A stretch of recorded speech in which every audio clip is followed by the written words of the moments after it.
Hermanos, si les preguntara, ¿es usted un cristiano? ¿Qué respondería? Oh, por supuesto que lo soy. Y si les pregunto, ¿qué es un cristiano? ¿Qué es un cristiano? Tal vez respondería, un miembro de la iglesia. O tal vez respondería, alguien que ama a Jesús. O tal vez respondería, una persona que es bautizada. Pero la definición de cristiano es una persona que sigue a Jesucristo y que cree lo que enseñó. Cristiano es una persona que sigue a Jesucristo y que cree lo que enseñó. Ahora bien, ¿por qué es usted un cristiano? Eso sería tema para otro sermón, pero es importante meditar en por qué es un cristiano, por qué está aquí. Si un cristiano es aquel que cree y sigue las enseñanzas de Jesucristo, ¿cree usted todo lo que dijo Jesús? Piense en ello, porque algunas personas dicen, bueno, creo la mayor parte de lo que está en la Biblia, pero tengo preguntas sobre esto o aquello. ¿Cree todo lo que dijo Jesús? ¿Lo toma en serio? ¿O tiene algunas dudas? Porque algunas personas las tienen, especialmente los jóvenes que crecen en el mundo, escuchan cosas aquí y allá y dicen, bueno, tengo que verificarlo, no estoy seguro de que sea verdad. Vamos a Juan 14. Juan 14, al primer par de versículos. El señor Strange se refirió a esta escritura recientemente en un sermón. Y aquí Jesús nos dice algo muy importante. Dice, no se turbe vuestro corazón. Leemos esto siempre en la Pascua. Y Jesús dice, no se turbe vuestro corazón. ¿Creéis en Dios? Creed también en mí. Cree lo que te digo. Cree mis palabras. En la casa de mi padre muchas moradas hay. Si así no fuera, yo os los hubiera dicho. Voy pues a preparar lugar para vosotros, una posición para ustedes en el venidero reino de Dios. Y si me fuere y os prepararé lugar, vendré otra vez. Vendré otra vez. Y os tomaré a mí mismo, para que donde yo estoy, vosotros también estéis. Jesús está diciendo de manera clara y directa que viene de nuevo, y podemos estar con Él cuando venga. La Biblia no dice que seremos arrebatados al cielo para estar con Dios tocando arpas o tocando un piano o caminando por calles de oro. No, Cristo dijo, vengo otra vez y estarás conmigo donde yo esté. Y entendemos por Zacarías 14:4 que cuando Él regrese sus pies se posarán en el monte de los olivos, justo enfrente de Jerusalén. Apocalipsis 17:14 dice, y los que están con Él, habrá gente con Él cuando regrese. Son llamados y elegidos y fieles. Vamos a estar allí. ¿Lo cree usted? Porque hay personas que no están seguras. Y ese es el tema que quiero hablar.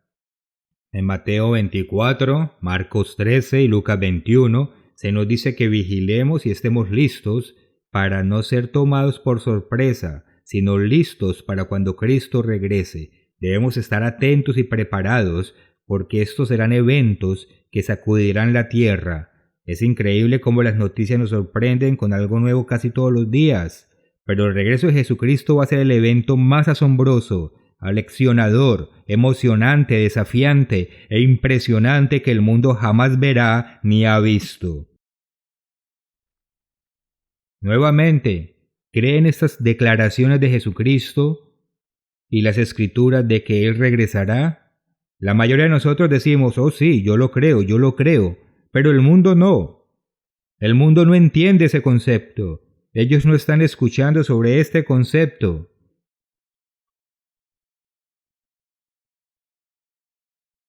¿Creen esta afirmación tan clara? ¿Qué puede hacer para prepararse? Se nos dice que oremos y que estemos listos, pero ¿qué tenemos que hacer? ¿Qué podemos hacer ahora para estar listos? Así sea usted una persona joven o una persona mayor. Cuando en los años dorados de su vida, que fue llamada, ¿estaremos todos listos? Y la pregunta final es, ¿qué tan real es el regreso de Jesucristo para usted? ¿Qué tan real? ¿Ocupa espacio en su mente? ¿Medita? ¿Se enfoca en esto? ¿Qué tan real es el regreso de Jesucristo para usted? El título de este sermón es La realidad del regreso. La realidad del regreso. ¿Es real para usted? ¿De verdad lo es? Los invito a repasar 7 puntos de lo que podemos hacer para prepararnos para el regreso de Jesucristo. 7 puntos de lo que puede hacer para prepararse para el regreso de Jesucristo. Lo invito a que piense en ello a medida que avanzamos en este sermón de 7 puntos de preparación. Porque si no estamos listos, sufriremos una gran desilusión cuando Cristo regrese y la gente salga de sus tumbas mientras usted intenta saltar a ver si se eleva y se pregunta ¿por qué no estoy flotando? Será toda una lección. Y las Escrituras también dicen que habrá llanto y crujir de dientes de aquellos que no sean alzados del suelo en ese momento. Oh, desearía haber hecho esto o aquello, pero será demasiado tarde para ese momento. Así que veamos entonces 7 puntos de qué podemos hacer para prepararnos para el regreso de Jesucristo. Y si esto es real para nosotros, vamos a centrarnos en estas cosas, vamos a querer hacer estas cosas y las vamos a planificar. Vamos a 2 de Pedro. 2 de Pedro, capítulo 3. Comenzando en el versículo 8, 2 de Pedro 3,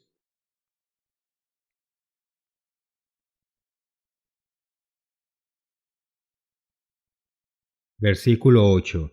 Amados, no ignoréis esto, que para con el Señor un día es como 1000 años, y 1000 años como un día. El Señor no retarda su promesa, según algunos la tienen por tardanza, sino que es paciente para con nosotros, no queriendo que ninguno perezca, sino que todos procedan al arrepentimiento. Versículo 10. Pero el día del Señor vendrá como ladrón en la noche. El regreso de Cristo va a ser una sorpresa para muchas personas. El punto número 1 es, no se deje atrapar por sorpresa. Punto número 1, no se deje sorprender, porque se nos advierte que vendrá como un ladrón en la noche. Si supiéramos que el ladrón entrará en nuestra casa, estaríamos listos, esperándolo con la policía, tendríamos ambulancias y todo lo necesario para protegernos. Una noche en Pasadena, mi esposa y yo estábamos viendo televisión y cuando nos acostamos, nos olvidamos de cerrar la puerta corrediza de vidrio del departamento. Y nos despertamos en medio de la noche. Me desperté con la sensación de que habían demasiadas personas en la habitación. Tenía un librero de metal y las llaves sobre él, y la persona debió moverlas, y me desperté, y miré hacia el estante, y pude ver una figura en las sombras. Entonces, ¿qué hacer? Estás acostado en la cama, tu esposa está durmiendo, y esta persona en la habitación. Grité con tono fuerte, ¡sal de aquí! Saltó y salió corriendo y golpeó la puerta. Yo corrí detrás de él, pero choqué directo contra la puerta. ¡Boing! Y probablemente haya sido lo mejor porque ¿Qué habría hecho si lo atrapaba? Llamamos a la policía, tomaron las huellas dactilares y les pregunté cuánto tiempo le dedicarán a este caso en particular. Dijo, incluyendo el tiempo de la corte, alrededor de 5 minutos. Era algo que sucedía periódicamente. La calle en la que vivíamos era bien conocida por la fuerza policíaca. Siempre pasaba algo. Pero un ladrón en la noche no es divertido.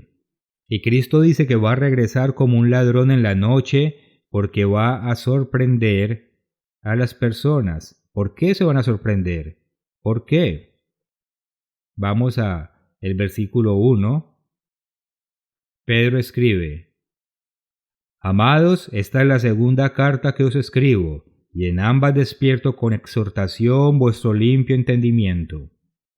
Versículo 3. Sabiendo primero esto, que en los postreros días vendrán burladores, andando según sus propias concupiscencias.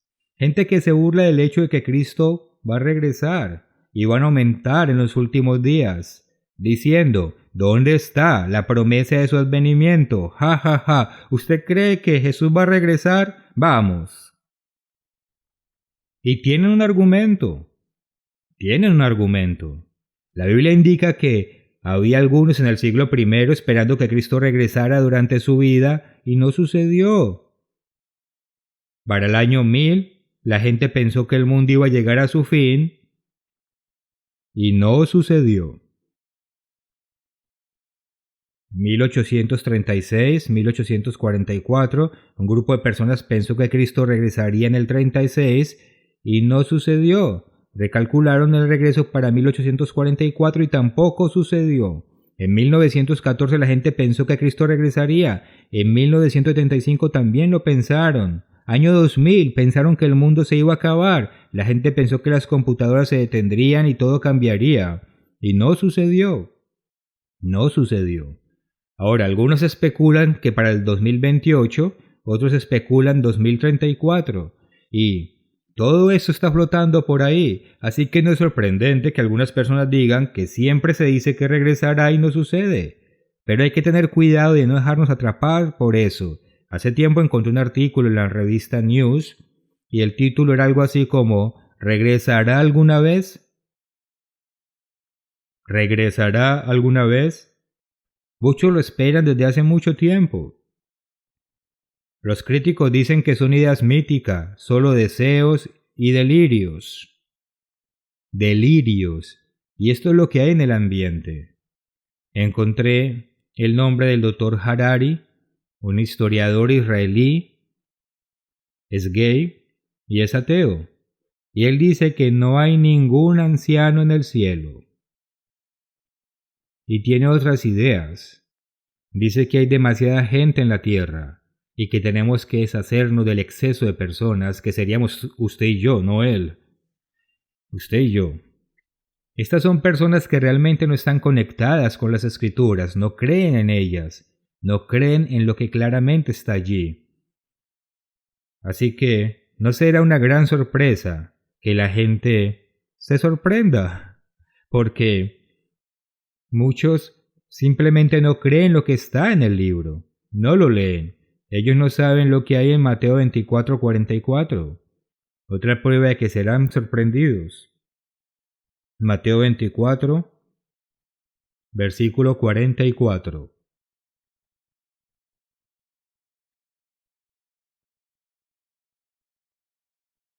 Por tanto, también vosotros estad preparados, porque el Hijo del Hombre vendrá a la hora que no penséis. Vendrá a la hora que no penséis. Versículo 38. Porque como en los días antes del diluvio estaban comiendo y bebiendo, casándose y dando en casamiento, hasta el día en que no entró en el arca, y no entendieron hasta que vino el diluvio y se los llevó. La gente de hoy en día no está siendo preparada. Si pertenecen a la iglesia protestante, tal vez escuchen sermones y lean artículos sobre el regreso de Jesucristo, pero en su mayor parte no se habla de esto en las noticias. Ni en las clases universitarias se habla del regreso de Jesucristo. Vi el otro día que Bill Gates dice que detendrá cualquier pandemia futura, que tiene una manera de hacerlo. Y algunas personas se refieren a él como aquel que nos salvará de las enfermedades infecciosas.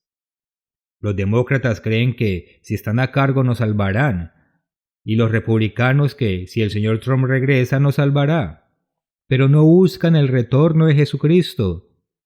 Y sin embargo, en Mateo 24 dice que si no regresa, nadie sería salvo. Hacia allá nos dirigimos, pero nadie está hablando de eso hoy. Nadie. ¿Por qué? Vamos a Jeremías, capítulo 2. Capítulo 2. Estas son profecías sobre lo que sucederá al final de la era. Hay una dualidad en estas profecías. Jeremías 2, versículo 8, dice: Los sacerdotes no dijeron ¿dónde está el Eterno? Y los que temían la ley no me conocieron. Los que tenían la ley no me conocieron.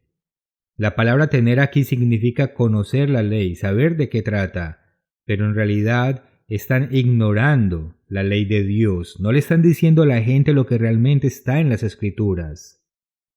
Versículo 13. Porque dos males ha hecho mi pueblo, me dejaron a mí, fuente de agua viva, y cavaron para sí cisternas. El mundo hizo sus propios dioses y tiene sus propias ideas. Versículo 19. Tu maldad te castigará y tus rebeldías te condenarán. Y al final dice: amargo es el haber dejado al Eterno tu Dios. Te has olvidado de Dios, no prestas atención a lo que dice el libro, y amargo es faltar mi temor en ti. La gente toma el nombre de Dios en vano, hace lo que quieren hacer. Y no solo los adultos, los niños usan el mismo lenguaje, no le temen a Dios. Yo me crié en una iglesia protestante, aprendí los 10 mandamientos, sabía que tomar el nombre de Dios en vano estaba mal, y alguna vez estamos en la escuela, en la cancha deportiva, y agarré una pelota de softball con las manos desnudas, y dije algo vergonzoso. Miré alrededor, deseando que la tierra se abriera o un rayo me cayera, porque tenía temor de Dios. Sabía que Dios existe, y no debí decir lo que dije. Y creo que dije: por favor, Dios, perdóname. Pero no hay temor de Dios para muchas personas, simplemente hacen lo que sea. Y esta es una de las razones por la que las naciones serán castigadas.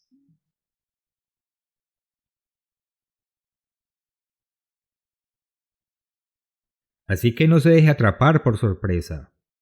Y para eso es importante estar pendiente de los eventos mundiales, debemos saber a qué estar atentos, y cuando todas estas cosas se juntan, es mejor que actuemos juntos y nos acerquemos a Dios. Así que tenemos que estar atentos y creer que Jesús dijo que regresaría. Y Él nos dio una lista de cosas a tener en cuenta para que no nos tome por sorpresa. Y debe probarse a sí mismo qué es lo que cree. Como decía el señor Armstrong, debe saber que sabe lo que sabe que es verdad y recordárnoslo constantemente. Así que no se deje tomar por sorpresa, no se deje tomar por sorpresa.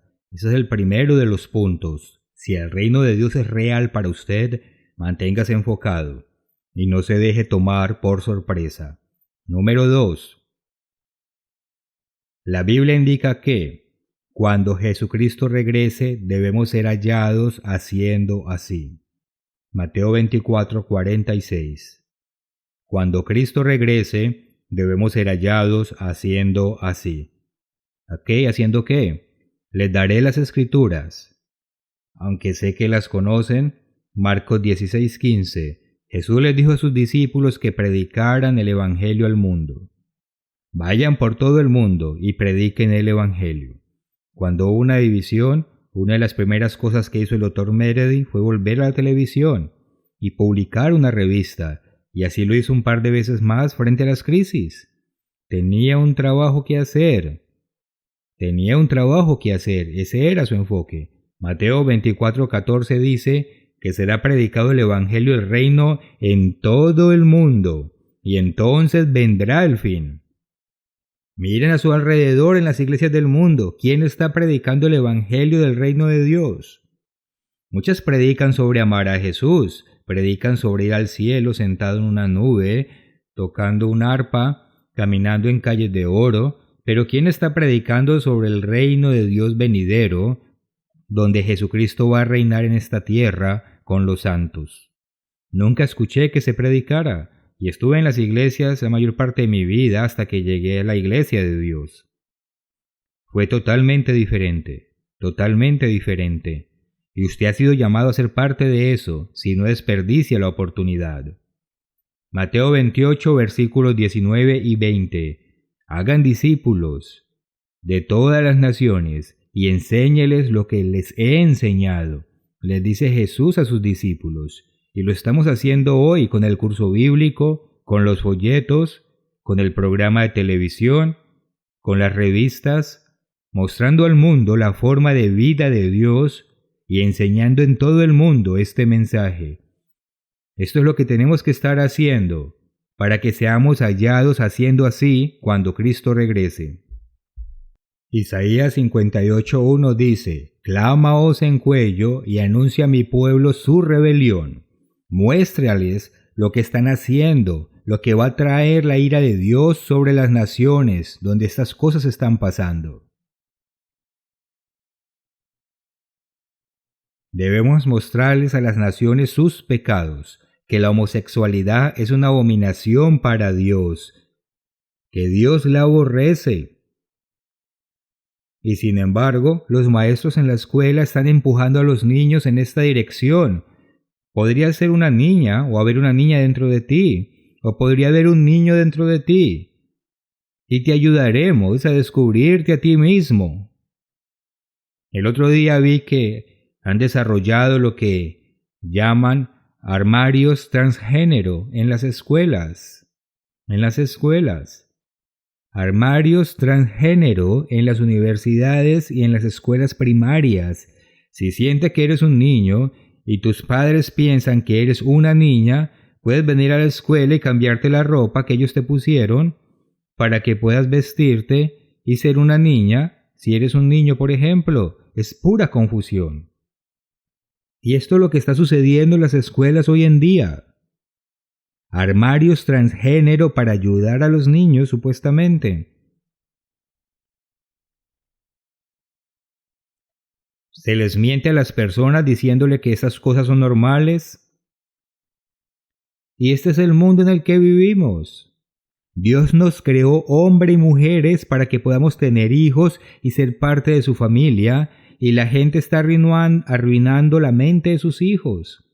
Y creo que en muchos casos es porque sus mentes ya están confundidas. Cuando miramos a las personas que promueven estas ideas, como la dirigente del Sindicato Nacional de Maestros o algo así, ella es gay, es lesbiana y está promoviendo estas ideas. Hay otro dirigente que es parte del servicio del gobierno de los Estados Unidos y es gay. Es alto, tiene cabello largo y rubio y quiere promover estas ideas. Son personas en el gobierno las que promueven estas ideas que están arruinando el mundo, arruinando nuestras naciones y a nuestros niños. Y nosotros debemos clamar a voz en cuello y mostrar a las personas de todas las naciones lo que están haciendo. Aquellos que están en posiciones de liderazgo. En Isaías 3:12 dice: los que te guían te engañan. Los que te guían te engañan. Te están señalando un camino equivocado y va a ser un desastre cuando lleguemos al final del camino. Eso no pasaba cuando yo estaba en la escuela, porque eso fue en la Edad Media, allá por los años 50. Pero no pasaba en aquel entonces. Sin embargo, nuestros niños en las escuelas de hoy tienen que lidiar con estas cosas.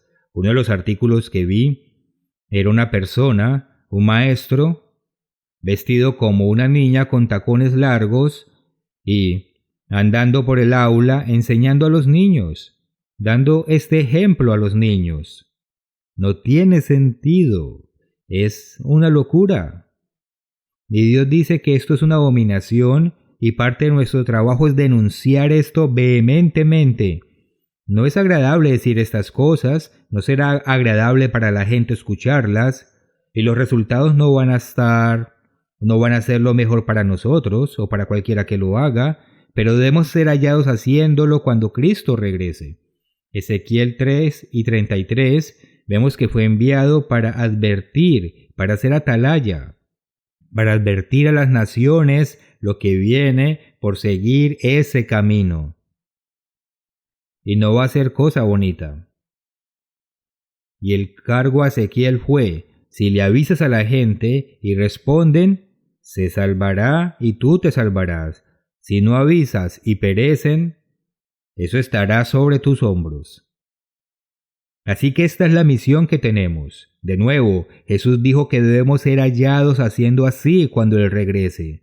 Si no lo estamos haciendo, es posible que no tengamos la recompensa que esperamos obtener, si nuestro corazón no está en la obra, haciendo lo que hay que hacer. Número 3. Tenemos que preocuparnos por las personas. Tenemos que preocuparnos por las personas. Vamos a 2 de Timoteo. 2 de Timoteo, capítulo 3. Se ha mencionado un poco antes, pero miremoslo de nuevo. 2 de Timoteo, capítulo 3. También debes saber esto, que en los postreros días, esto es antes del retorno de Cristo, en los postreros días vendrán tiempos peligrosos, tiempos difíciles, terribles. Si vemos la dirección en la que va el mundo, notamos que las cosas no están mejorando, empeoran casi todos los días, cosas que eran impensables están sucediendo. Vendrán tiempos peligrosos porque habrá hombres amadores de sí mismos, avaros, materialistas, soberbios, blasfemos. La blasfemia es una ofensa intencional a Dios, burlarse de Dios y cosas así. Esto es lo que caracteriza a nuestras sociedades en esta era, desobedientes a los padres e ingratos. Las personas de ahora se caracterizan por ser amadoras de sí mismas. Mi trabajo, mi cuerpo, mis placeres, mi esto, mi aquello. Debemos tener cuidado de no ser absorbidos por estas actitudes. En 2 Corintios capítulo 6,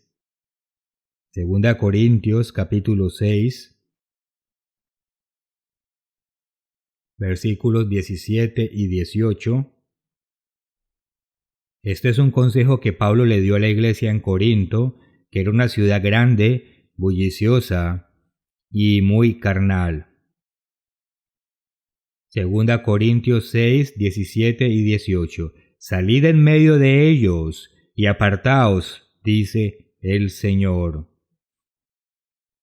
Y no toquéis lo inmundo, y yo os recibiré, y seré para vosotros por padre, y vosotros me seréis hijos e hijas, dice el Señor Todopoderoso. Tenemos que salir de este mundo. No podemos dejar de trabajar ni de hacer las cosas necesarias para vivir, pero debemos tener cuidado de no participar de las actitudes del mundo. Mi vida, mi placer, enfocados siempre en nosotros mismos. Recuerdo a mi padre, cuando yo vivía en Florida, y le pedí que viniera a visitarme. Me dijo que no podía porque alguien podía entrar y robar lo que tenía en casa. Él tenía seguro, pero su respuesta fue que no podía venir porque tenía que proteger sus bienes. Si estamos muy enfocados en lo que tenemos ahora, es posible que no tengamos futuro. Y así es como el mundo está en este momento, totalmente enfocados en ellos mismos. Ezequiel capítulo 9. Es muy interesante en este contexto de lo que estamos hablando. Ezequiel 9, versículo 2.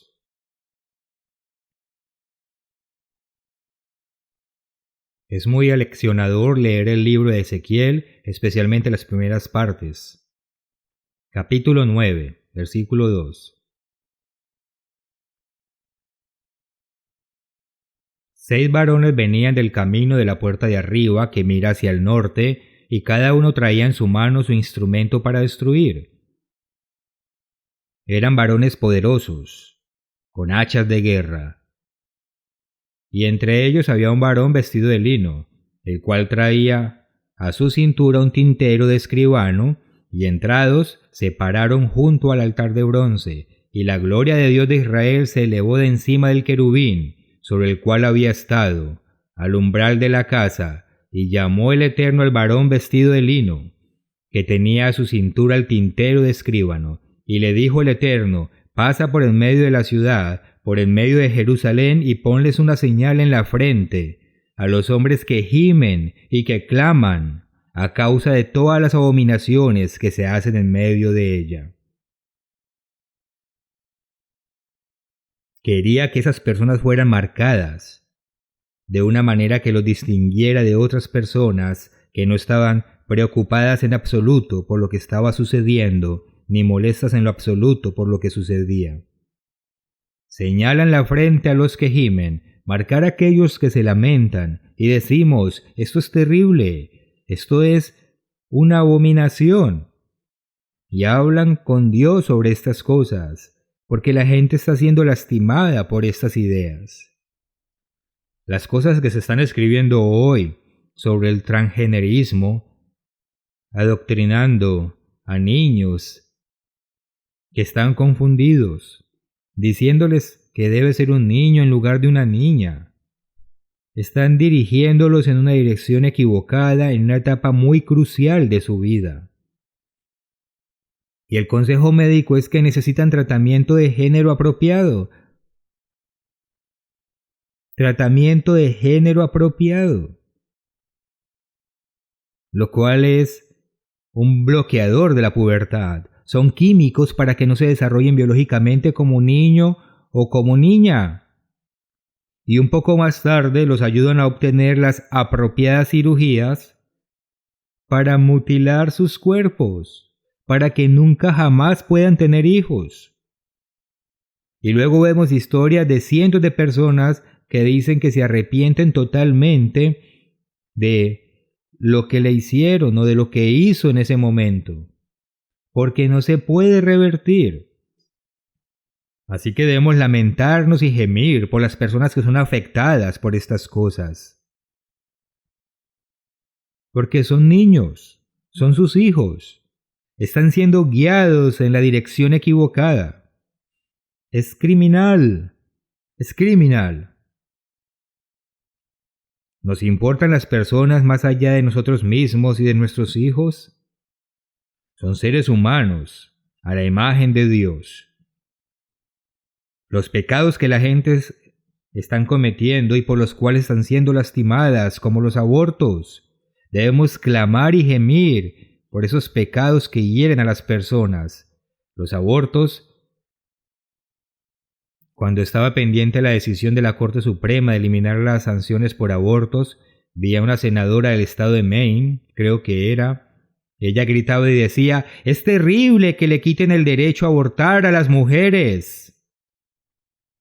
Ella podría haber dicho: «Queremos poder matar bebés en el vientre». Pero eso no es políticamente correcto. Y estaba muy preocupada porque se estaban llevando nuestros derechos. ¿De qué? ¿De matar bebés?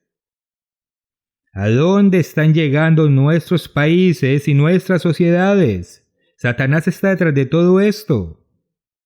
¿Estamos molestos por esto? ¿Nos preocupamos por estas personas?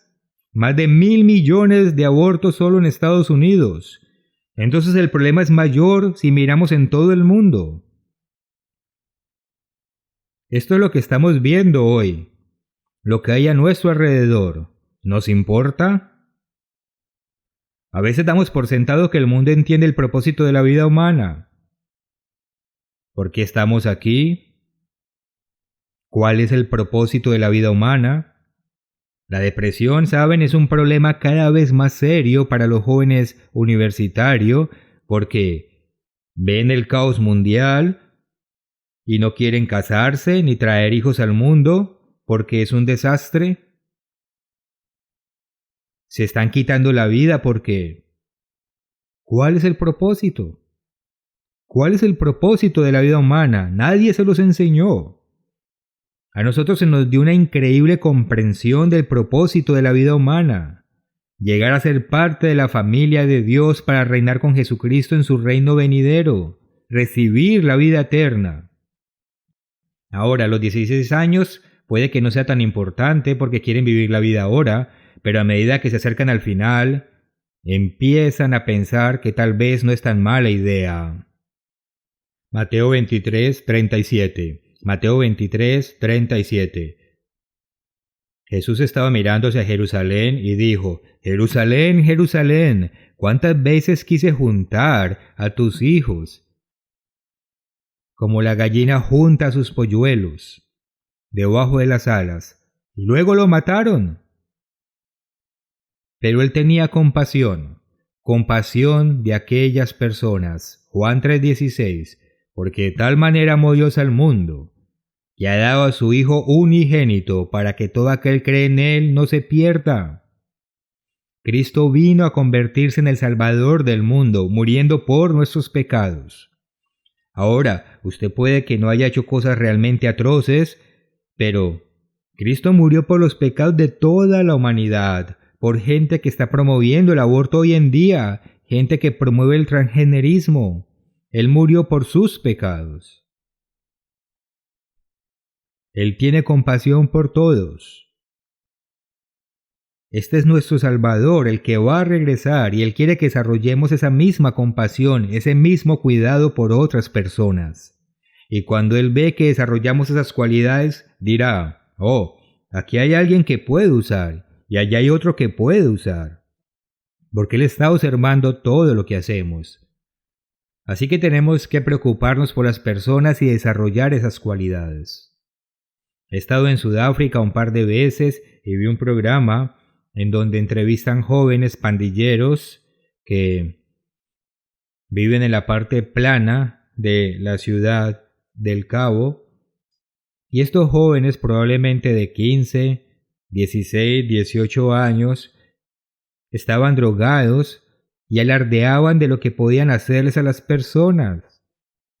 Hablaban de despellejar la cara mientras inhalaban algo y competían en quién podía ser más cruel. Es inhumano. En Haití hay personas con miedo, de ir a comprar porque las pandillas están enfrentadas y es demasiado peligroso salir a la calle. A Chicago lo llamaron el campo de tiro al aire libre más grande del mundo por tantos asesinatos. Y este es el mundo en el que vivimos. ¿Nos importa?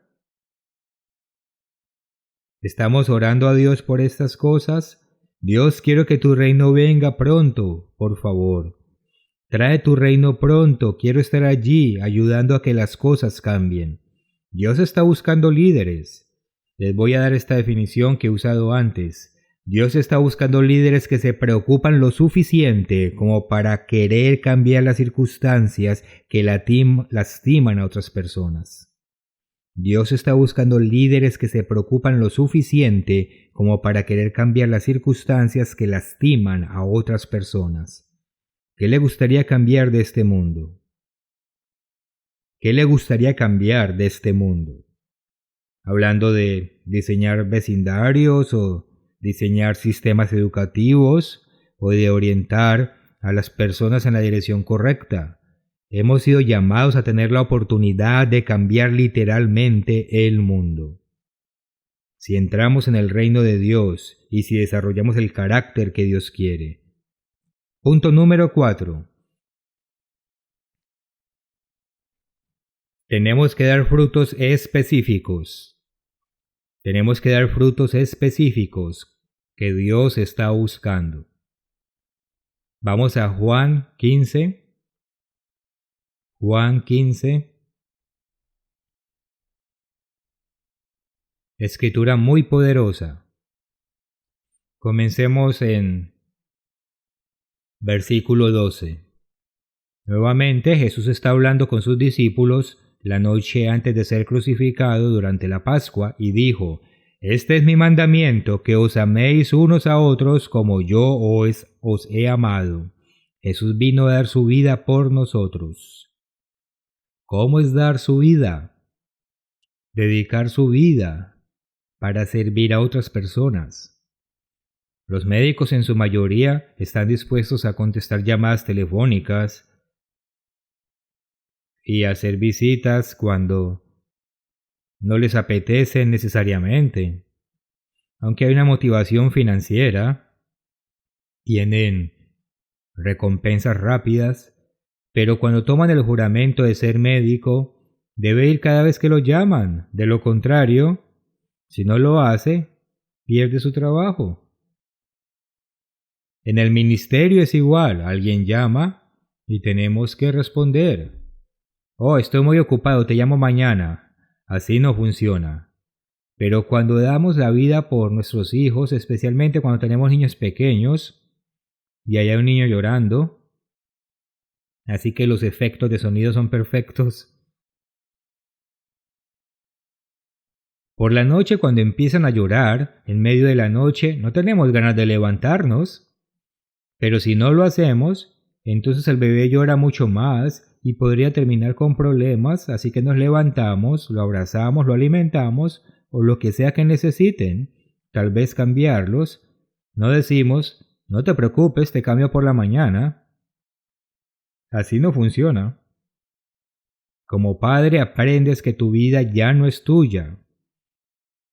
Ya no es tuya. Hay otras prioridades para los padres. El versículo 12 dice: Este es mi mandamiento, que os améis unos a otros como yo os he amado. Nadie tiene mayor amor que este, que uno ponga su vida por sus amigos. Lo haremos por nuestra familia. La mayoría de nosotros probablemente lo haremos por nuestros amigos, pero no lo haremos por un vecino que no nos gusta. No estamos en situaciones así, pero deberíamos, si estamos convertidos, aunque la actitud carnal nos dice que no, pero debemos desarrollar un carácter diferente. Vosotros, dice, sois mis amigos, si hacéis lo que yo os mando. Ya no os llamaré siervos, porque el siervo no sabe lo que hace su señor, pero os he llamado amigos, porque todas las cosas que oí de mi Padre os las he dado a conocer. Yo regresaré.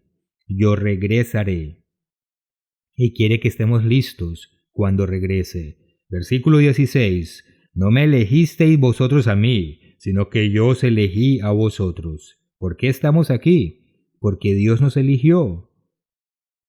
Dios nos llamó.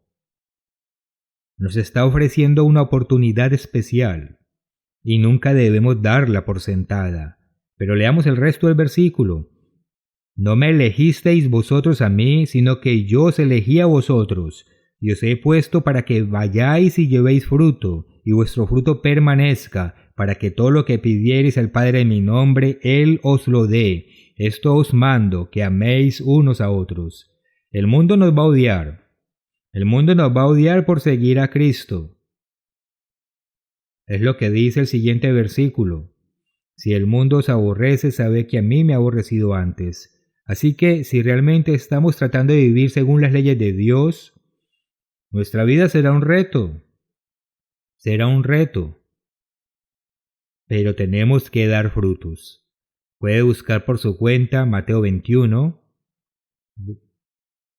versículo 19, cuando Jesús caminaba hacia Jerusalén y vio una higuera que no tenía fruto y la maldijo y se secó y murió.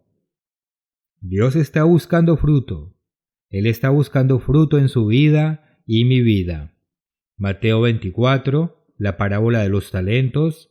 Los fieles que dan fruto van a ser recompensados, los que no dan fruto son llamados malos y no hay recompensa. Gálatas 5. ¿Qué clase de fruto busca Dios? Gálatas 5. ¿Qué tipo de fruto está buscando Dios?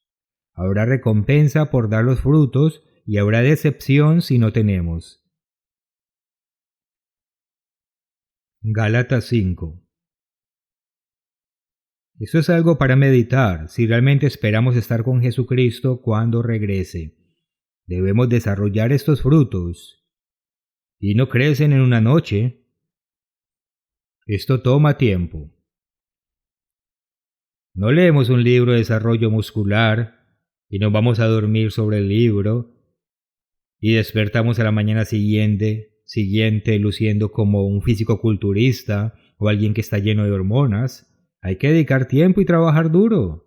Y si tenemos la genética correcta, van a pasar cosas. Si no tenemos la genética correcta, nada pasará. Es lo mismo con los frutos del Espíritu de Dios. Leamos Gálatas capítulo 5, versículo 18. Pero si sois guiados por el Espíritu, no estáis bajo la ley. Y manifiestas son las obras de la carne, que son adulterio, inmundicia y cosas como esas. Versículo 22. Mas el fruto del Espíritu. Cuando nos bautizamos, nos comprometimos a vivir el camino de vida de Dios. Nos impone las manos y Dios envía su Espíritu y luego tenemos que trabajar con ese Espíritu, nutrirlo. El fruto del Espíritu es amor, es una preocupación desinteresada por otras personas. Eso no es normal, pero es parte del fruto del Espíritu, gozo. Incluso cuando las cosas van mal, debemos agradecer a Dios por las pruebas y que nos ayude a aprender lo que necesitamos aprender a medida que pasamos por ella. Esa es una actitud de conversión. No es Dios, ¿por qué me hiciste esto? Es una perspectiva totalmente diferente frente a las pruebas. Dar gracias a Dios porque está trabajando con nosotros para moldearnos y formarnos y prepararnos para reinar con Jesucristo. Es un gran enfoque.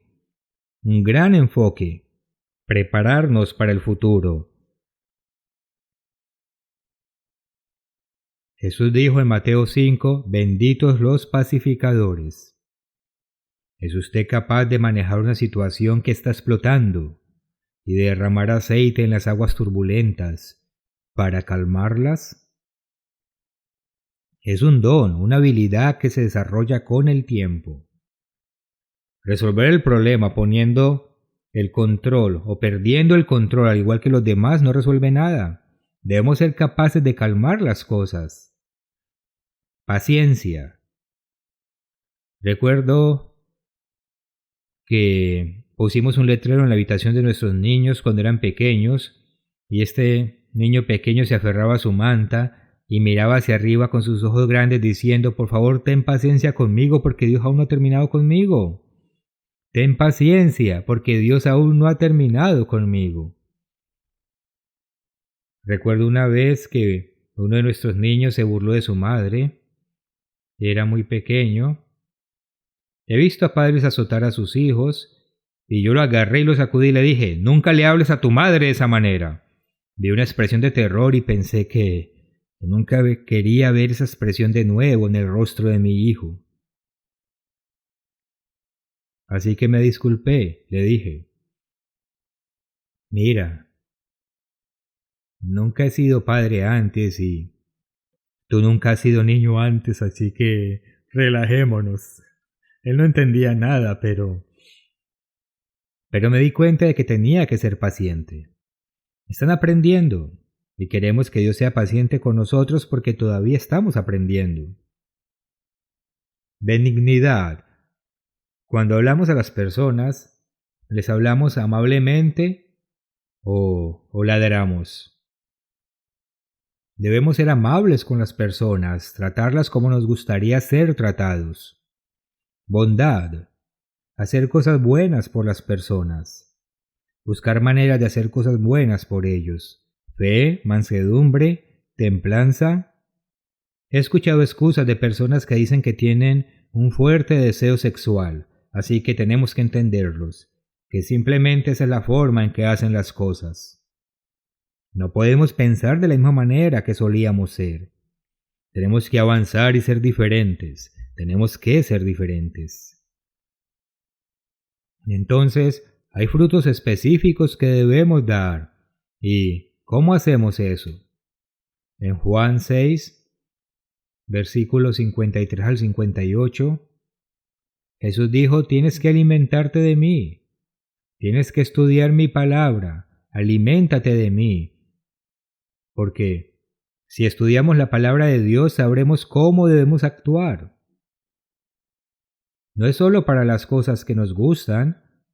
Dios quiere que vivamos su estilo de vida en todo, y si nos ve progresando, estará contento y estará atento, observándonos. Tenemos que alimentarnos de Jesucristo.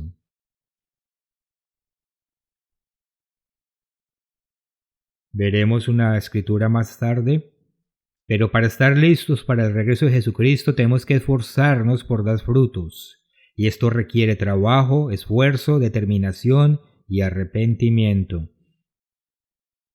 Dios, lo siento, lo arruiné, por favor ayúdame, perdóname y dame la fuerza que necesito para hacerlo mejor la próxima vez. Número 5. Tenemos que fijarnos la meta de convertirnos en siervos. La meta de convertirnos en siervos. Servir a otras personas. Mateo 20.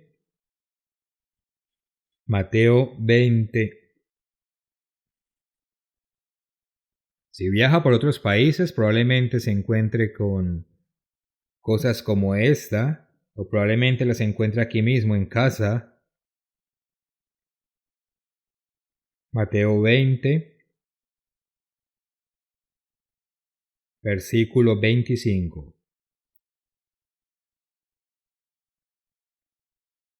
Jesús dijo, ¿sabéis que los gobernantes de las naciones se enseñorean de ellas, y los que son grandes ejercen sobre ellas potestad?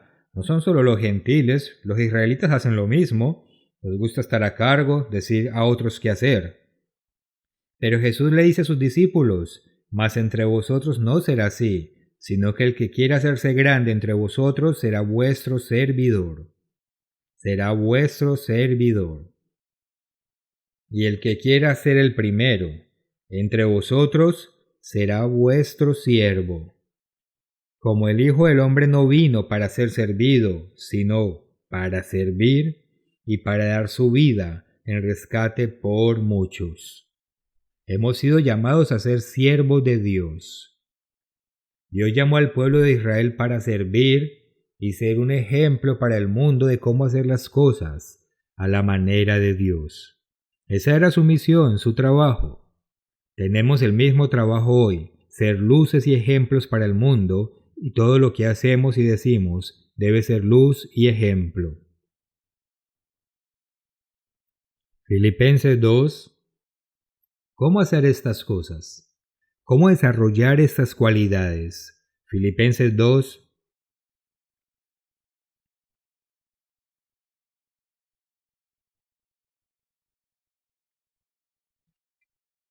Versículo 1.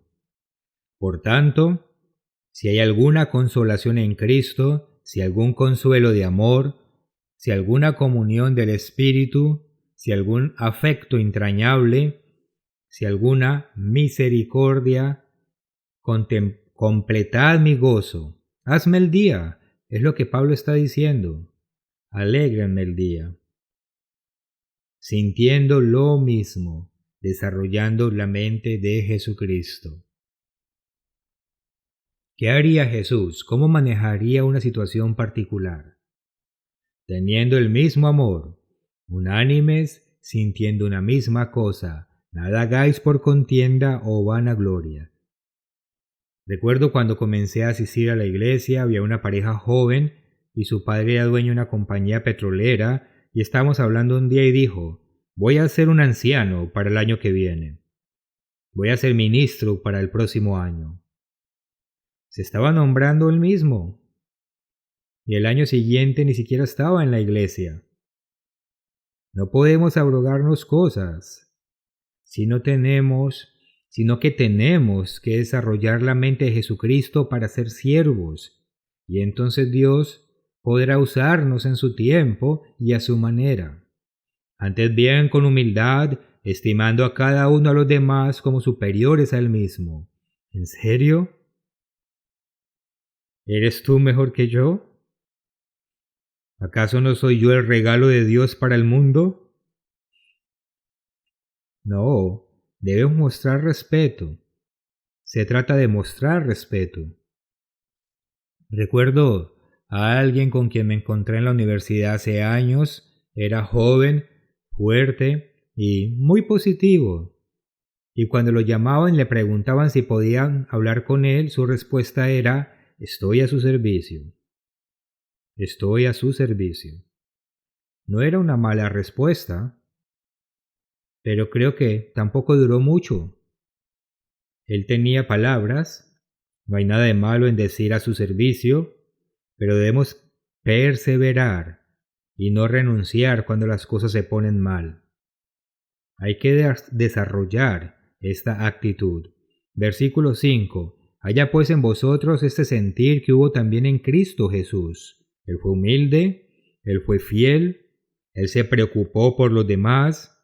De eso es de lo que Pablo está hablando. Haya pues en vosotros este sentir que hubo también en Cristo Jesús, el cual siendo en forma de Dios, él no dijo: ¿usted sabe quién es mi papá? No se meta conmigo. Le diré a papá que se encargue de ti. Ese no era su enfoque. Ese no lo era. Siendo en forma de Dios, no estimó el ser igual a Dios como a cosa que aferrarse, tomando forma de siervo, hecho semejante a los hombres, y estando en la condición de hombre, se humilló a sí mismo, haciéndose obediente hasta la muerte, y muerte de cruz.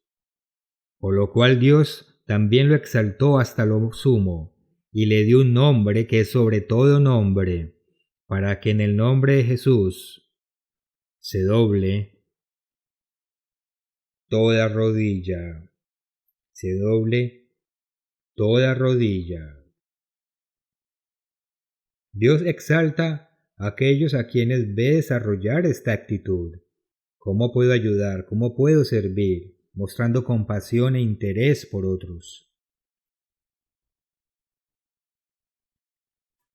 Para estar listos para el retorno de Cristo, debemos encontrar la forma de ayudar a los demás. ¿Cómo puedo ayudar? En lugar de ¿cómo llego a la posición más alta? Más bien es ¿cómo puedo ayudar?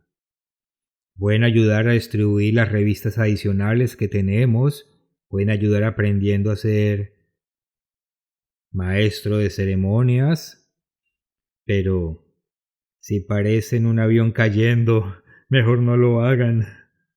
Pero si tienen la capacidad, sí deben aprender a hacerlo.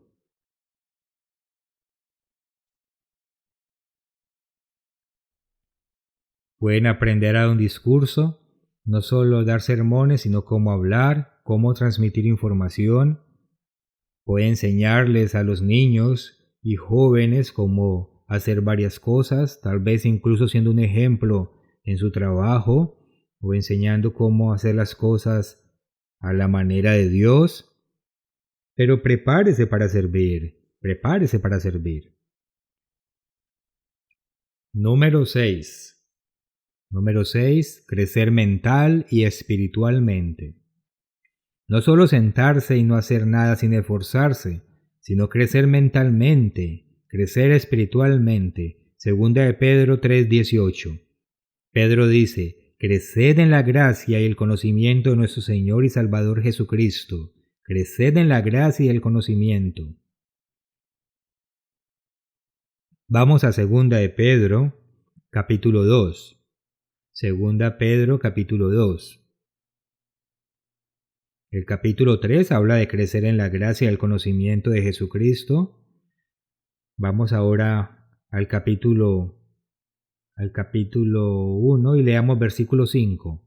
Vosotros también por esto mismo, porque tenemos increíbles promesas que Dios nos ha hecho, por esto mismo, añadid a vuestra fe. En otras palabras, no es solo la fe, sino que hay que añadir conocimiento. ¿Cómo aplicar ese conocimiento? Añadid a vuestra fe virtud. Eso es esfuerzo, valor, ánimo. Luego, a la virtud, conocimiento. Al conocimiento, dominio propio. ¿Qué? ¿Tengo que hacerlo? Sí. ¿Cómo puede Dios darnos poder si no podemos controlarlo? Tenemos que ser capaces de hacerlo, de usar sabiamente el poder que tenemos ahora para nuestra propia vida y para ayudar a otros. Al dominio propio, paciencia, no podemos rendirnos. No podemos rendirnos. Debe mantenerse enfocado. A la paciencia, piedad, a la piedad, afecto fraternal. Tratar a los demás como nos gustaría que nos traten a nosotros. Estas son cosas que podemos agregar a nuestra fe. Las podemos agregar a nuestra fe. Vamos a 1 Timoteo, capítulo 3. Habla de las cualidades de un anciano o un diácono. Ustedes saben que hemos sido llamados a convertirnos en reyes y sacerdotes en el reino. Y estas son cualidades, en el capítulo 3, de los cristianos. Porque estamos suponiendo que los ancianos y los diáconos son cristianos. Estas son cualidades que todos debemos procurar. 1 Timoteo 3. Palabra fiel. Si alguno anhela obispado, buena obra desea, pero es necesario que el obispo sea irreprensible, marido de una sola mujer, sobrio, prudente. Estas son cualidades que debemos desarrollar. Apto para enseñar, para explicar la ley de Dios. Estas son cualidades que tenemos que agregar a nuestra fe. En 2 Timoteo 2, 4 al 16, habla de estudiar diligentemente, ser capaces de explicar y aplicar la palabra de Dios y evitar la controversia para aquellos que hacen preguntas que no tienen respuestas. 2 Timoteo 2, versículos 14 al 16, para estudiar la palabra de Dios diligentemente, debemos recordar que aquellos que son llamados, escogidos y fieles están dando la clase de fruto que Dios está buscando. Ese es el número 6. Número 7. Tenemos que perseverar hasta el final. Tenemos que perseverar hasta el final. Mateo 24:13 dice, mas el que persevere hasta el final, éste será salvo. En otras palabras, los que no se rinden, no se alejan y se mantienen enfocados en la meta. Tal vez quieran anotar Mateo 10, versículo 22, que habla de perseverar hasta el final. Y dice que seremos odiados por nuestras creencias. A la gente no le gustará lo que estamos haciendo. Estuve leyendo recientemente que las personas que dicen ser cristianas, sean o no parte de la iglesia, son el grupo más grande de personas perseguidas en el mundo. Al mundo no le gusta el nombre de Jesucristo. Nosotros seremos perseguidos como su iglesia, pero otras personas también solo porque son vistos como cristianos. Así que tenemos que ser capaces de perseverar hasta el final. Judas 3 dice, exhortándoos que contendáis ardientemente por la fe que ha sido una vez dada a los santos. Una vez te aferras a la verdad, no dejas que nadie tome tu corona. Nos aferramos a ella, y para eso tenemos que probárnoslo a nosotros mismos, que sabemos cuál es la verdad y nunca dejarla ir. Recuerdo cuando fui despedido, hace algunos años, por uno de mis estudiantes. Había sido mi estudiante, mi alumno. Hice un comentario mientras hablábamos sobre su escritor y dije, si ustedes predicaran lo que está en el libro, los apoyaríamos, pero ustedes predican sus propias ideas. Y dijo, tienes razón. No se puede discutir con eso. Cuando salí por la puerta, acodé a otra persona y le dije, no puedes tomar mi corona. No puedes tomar mi corona, no te la voy a dar. Tenemos que contender fervientemente por la fe que una vez fue entregada. Vamos a Efesios capítulo 6, lo pueden leer luego. Se refiere a ser fuertes en el Señor y ponernos toda la armadura de Dios. Estamos en una batalla. Estamos en una batalla y tenemos que ser fuertes y usar nuestras espadas, usar nuestros escudos y nuestros yelmos, porque hay un enemigo que quiere atraparnos. Segunda de Timoteo capítulo 4. Segunda de Timoteo 4. Pablo está animando a Timoteo, pero también nos anima a nosotros. Segunda de Timoteo capítulo 4, versículo 1. Te encarezco delante de Dios y del Señor Jesucristo, que juzgará a los vivos y a los muertos en su manifestación. Cristo regresará a juzgar al mundo y también juzgará a la iglesia. Nos enfrentamos a un juicio que se avecina en el camino y debemos prepararnos. En el versículo 7, Pablo dice, he peleado la buena batalla, he acabado la carrera, he guardado la fe. Por lo demás, me está guardada la corona de justicia, la cual me dará el Señor, juez justo, en aquel día, y no solo a mí, sino también a todos los que aman su venida. No a todos los que simplemente lo esperan con ansias, sino que hay una emoción involucrada, los que aman su regreso, los que lo esperan con ansias, los que lo saborean, los que quieren ser parte de esto. Concluyamos haciendo otra pregunta. ¿Es el reino de Dios y el regreso de Jesucristo real para usted? ¿Es el regreso de Jesucristo real para usted? ¿Quiere estar allí? ¿Va a estar listo? Mantengámonos enfocados en este llamado, enfocados en nuestra misión, creciendo, para que podamos ser parte de la familia de Dios.